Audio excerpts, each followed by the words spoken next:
మనం మామూలుగా ఏ పేపర్ తీసుకున్నా న్యూస్ పేపర్ తీసుకున్నా లేకపోతే గూగుల్లో కొట్టినా కూడా less than 5 grams of salt తినాలి అని రాసి ఉంటారు. సాల్ట్ డిఫరెంట్ అండి, సోడియం డిఫరెంట్ అండి. సో ఇప్పుడు 5 grams ఆఫ్ సాల్ట్ అంటే దాంట్లో 2 grams ఆఫ్ సోడియం ఇంటేక్ ఉంటుంది. So it is not like sodium కూడా 5 grams తక్కువ అని కాదు. సో టేబుల్ సాల్ట్ అనేది మనం ఇప్పుడు లెక్కలు తీసుకున్నాం. టేబుల్ సాల్ట్ అనేది WHO guidelines or Indian ICMR or world over guidelines ప్రకారం any patient to live longer, live healthy, less than 5 grams a day is చాలండి, మన బాడీకి రిక్వైర్మెంట్ చాలు. So less than 5 grams salt అంటే దాంట్లో 2 grams సోడియం ఉంటుంది.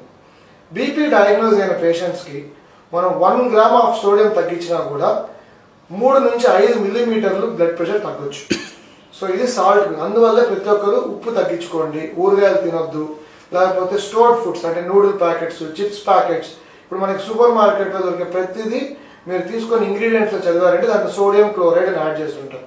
So ఈ ingredients అన్నీ మనకి ఇండైరెక్ట్ సాల్ట్స్గా యాడ్ అవ్వడం వల్ల మనం తక్కువ సాల్ట్ తింటున్నాం అనుకుంటాం, కానీ at the end of the day మన సోడియం ఇంటేకే మోర్ దెన్ 5 grams అవుతుంది.